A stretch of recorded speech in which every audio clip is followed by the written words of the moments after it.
Welcome to our class Deep Insights. So today we are discussing about educational sociology, the concept of educational sociology. ସମାଜ ବିଜ୍ଞାନ ହେଉଛି ମଣିଷ ମଣିଷ ମଧ୍ୟରେ ପାରସ୍ପରିକ ସମ୍ପର୍କର ବିଜ୍ଞାନ ଭିତ୍ତିକ ଅଧ୍ୟୟନ।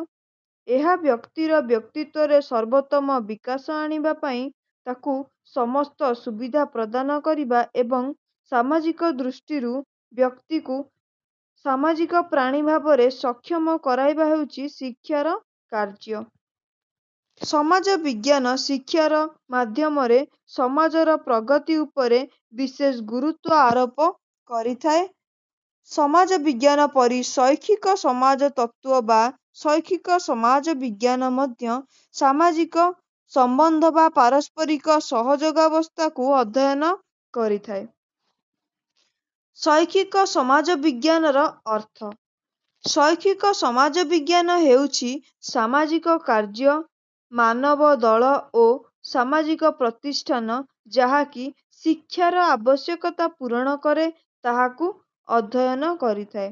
ବିଭିନ୍ନ ସାମାଜିକ ପ୍ରତିଷ୍ଠାନ, ପ୍ରଥା, ପରମ୍ପରା, ନିୟମ, ବିଧି ଓ ବ୍ୟବହାର ମନୁଷ୍ୟର ବିକାଶ ଏବଂ ସମୃଦ୍ଧିକୁ ଭିନ୍ନ ଭିନ୍ନ ଶୈକ୍ଷିକ କାର୍ଯ୍ୟକ୍ରମ ଏବଂ ଅନୁଭୂତି ମାଧ୍ୟମରେ ପ୍ରଭାବିତ କରୁଥିବା ଶୈଳୀକୁ ଏହି ଶାସ୍ତ୍ର ଅଧ୍ୟୟନ କରିଥାଏ।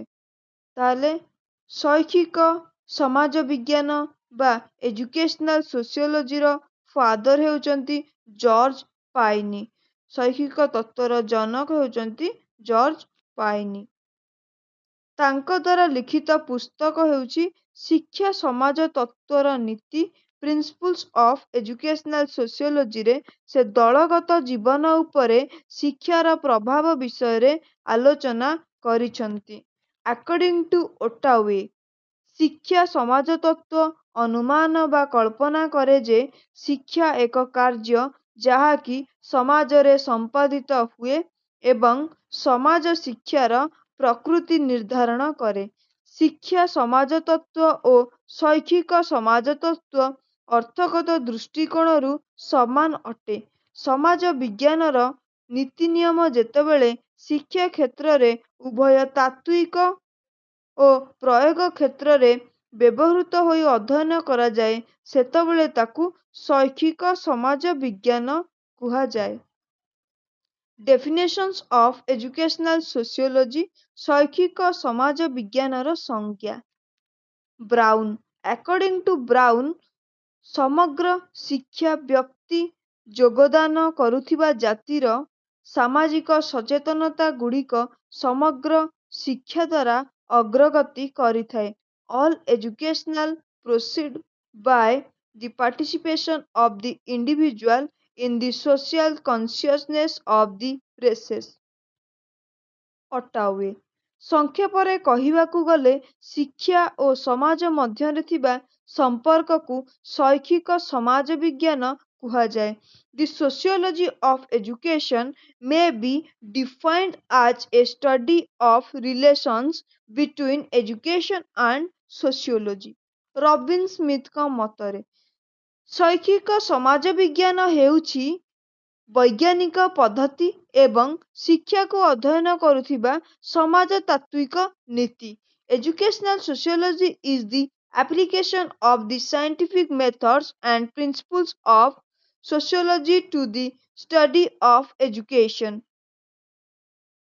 ରୌସେକଙ୍କ ମତରେ ଶିକ୍ଷାର ମୌଳିକ ସମସ୍ୟାର ସମାଧାନକୁ ଯେତେବେଳେ ଶିକ୍ଷା ବିଜ୍ଞାନରେ ସମାଜ ବିଜ୍ଞାନରେ ପ୍ରୟୋଗ କରାଯାଏ ସେତେବେଳେ ତାହାକୁ ଶୈକ୍ଷିକ ସମାଜ ବିଜ୍ଞାନ ବୋଲି କୁହାଯାଇଥାଏ।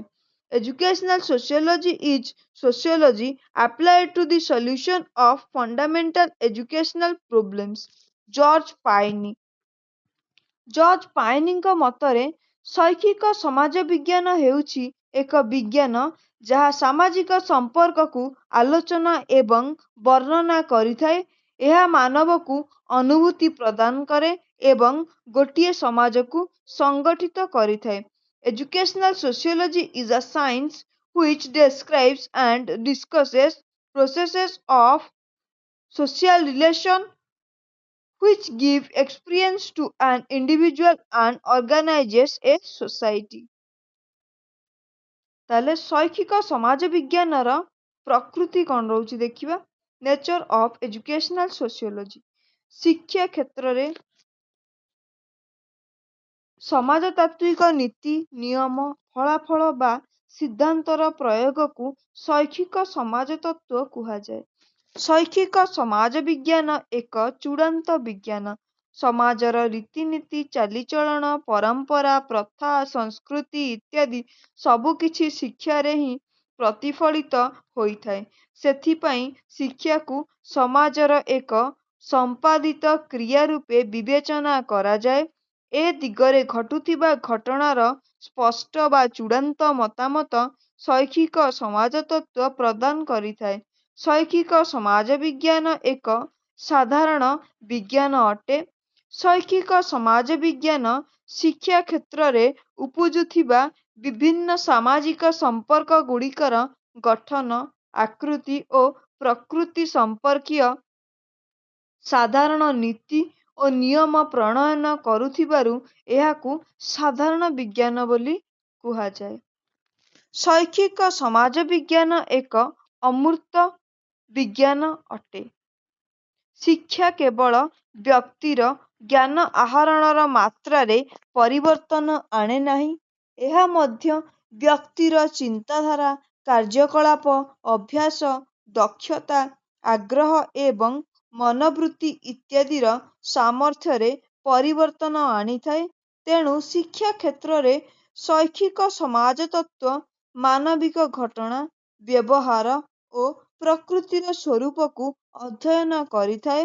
ଫଳରେ ବ୍ୟକ୍ତି ସମାଜରେ ଆଦୃତ ହୁଏ, ପାରିଭାଷିକ ପାରଙ୍ଗମ, ସ୍ୱୀକୃତ ଭାବରେ ସୁସଂଯୋଜନା ଏବଂ ସାମାଜିକ ଦାୟିତ୍ୱସମ୍ପନ୍ନ ବ୍ୟକ୍ତି ଭାବରେ ପରିଗଣିତ ହୋଇଥାଏ। ତେଣୁ ଏହା ଏକ ଅମୂର୍ତ୍ତ ବିଜ୍ଞାନ ଅଟେ। ଶୈକ୍ଷିକ ସମାଜ ବିଜ୍ଞାନ ଏକ ସାମାଜିକ ବିଜ୍ଞାନ। ଶିକ୍ଷାର ସାମାଜିକ ତାତ୍ପର୍ଯ୍ୟକୁ ଶୈକ୍ଷିକ ସମାଜ ବିଜ୍ଞାନ ଦ୍ୱାରା ଅଧ୍ୟୟନ କରାଯାଇଥାଏ। ସମାଜ ବିଜ୍ଞାନ ଲକ୍ଷ୍ୟଗୁଡ଼ିକ ଶିକ୍ଷା କ୍ଷେତ୍ରରେ ହାସଲ କରାଯାଏ। ପୁନଶ୍ଚ ସମାଜ ବିଜ୍ଞାନ ସାମାଜିକ ଭାବ ବିନିମୟର ଏକ ବିଜ୍ଞାନସମ୍ମତ ଅଧ୍ୟୟନ କରିଥାଏ। ତେଣୁ ଶୈକ୍ଷିକ ସମାଜତତ୍ତ୍ୱ ଏକ ସାମାଜିକ ବିଜ୍ଞାନ ଅଟେ। ଶୈକ୍ଷିକ ସମାଜ ବିଜ୍ଞାନ ଏକ ବିଶୁଦ୍ଧ ବିଜ୍ଞାନ ଅଟେ। ଶିକ୍ଷା କ୍ଷେତ୍ରରେ ସମାଜ ବିଜ୍ଞାନ ସାମାଜିକ ଭାବ ବିନିମୟ ତଥା ସମାଜର ସଂସ୍କୃତିକୁ ଅଧ୍ୟୟନ କରେ। ଶୈକ୍ଷିକ ସମାଜ ବିଜ୍ଞାନ ହେଉଛି ସମଗ୍ର ସମାଜତତ୍ତ୍ୱର ଏକ ଅଙ୍ଗ, ଯାହାକି ସମାଜ ଓ ଶିକ୍ଷା ମଧ୍ୟରେ ଥିବା ପାରସ୍ପରିକ ସମ୍ପର୍କର ସମସ୍ୟାଗୁଡ଼ିକୁ ପ୍ରତିରୋଧ କରିଥାଏ। ଏହି ଶାସ୍ତ୍ର କେବଳ ସାମାଜିକ କାର୍ଯ୍ୟ ଓ ସମ୍ପର୍କ ଅନୁଧ୍ୟାନ କରୁଥିବାରୁ ଏହାକୁ ବିଶୁଦ୍ଧ ବିଜ୍ଞାନ କୁହାଯାଏ। ଶୈକ୍ଷିକ ସମାଜ ବିଜ୍ଞାନ ଏକ ପ୍ରଜ୍ଞାସିଦ୍ଧ ଓ ପରୀକ୍ଷିତ ବିଜ୍ଞାନ। ସାମାଜିକ ପ୍ରଗତିର ଏକ ମୁଖ୍ୟ ଉପାଦାନ ହେଉଛି ସାମାଜିକ ଭାବ ବିନିମୟର ଜ୍ଞାନ। ଏହି ଜ୍ଞାନ କେବଳ ଶିକ୍ଷା ମାଧ୍ୟମରେ ଆହରଣ କରାଯାଇପାରେ। ଶୈକ୍ଷିକ ସମାଜ ବିଜ୍ଞାନରେ ଥିବା ନୀତି ନିୟମଗୁଡ଼ିକୁ ଯୁକ୍ତିସଙ୍ଗତ ଅଟେ, କାରଣ ବ୍ୟକ୍ତିକୁ ଏକ ସାମାଜିକ ପ୍ରାଣୀ ଭାବେ ଗଢ଼ି ତୋଳିବାରେ ଏହି ନିୟମଗୁଡ଼ିକର ବ୍ୟବହାର ଶିକ୍ଷା କ୍ଷେତ୍ରରେ କରାଯାଇଥାଏ। ତେଣୁ ଶୈକ୍ଷିକ ସମାଜ ବିଜ୍ଞାନ ଏକ ପ୍ରଜ୍ଞାସିଦ୍ଧ ବିଜ୍ଞାନ ଅଟେ। ସ୍କୋପ ଅଫ ଏଜୁକେଶନାଲ ସୋସିଓଲୋଜି, ଶୈକ୍ଷିକ ସମାଜ ବିଜ୍ଞାନର ପରିସର। ସମାଜରେ ଶିକ୍ଷକଙ୍କର ପ୍ରାଧାନ୍ୟ ଓ ସେମାନଙ୍କୁ ଉପଯୁକ୍ତ ସମ୍ମାନ ପ୍ରଦର୍ଶନ। ଶିକ୍ଷକ ଓ ଶିକ୍ଷାର୍ଥୀମାନଙ୍କ ମଧ୍ୟରେ ଥିବା ସମ୍ପର୍କ ଓ ଏହି ସମ୍ପର୍କକୁ ପ୍ରଭାବିତ କରୁଥିବା ସାମାଜିକ ଅନୁଭବ। ବିଦ୍ୟାଳୟ ଓ ଅନ୍ୟାନ୍ୟ ସଂସ୍ଥାମାନଙ୍କ ମଧ୍ୟରେ ଥିବା ପାରସ୍ପରିକ ସମ୍ପର୍କ ପ୍ରତିଷ୍ଠା। ସ୍ଥାନୀୟ ଗୋଷ୍ଠୀର ଅଭିପ୍ରାୟ ଓ ଆବଶ୍ୟକତା। ସାମାଜିକ ଉପାଦାନଗୁଡ଼ିକୁ କ୍ଷୁଦ୍ର ଏକକରେ ବିଭାଜନ କରିବା ଯଥା ବିଦ୍ୟାଳୟ, ଖେଳ, ଦଳ ଇତ୍ୟାଦି ଏବଂ ସେମାନଙ୍କ ମଧ୍ୟରେ ଥିବା ସମ୍ପର୍କକୁ ଅନୁଧ୍ୟାନ କରିବା। ତ ଆଜି ପାଇଁ ଏତିକି ଥିଲା। Thank you.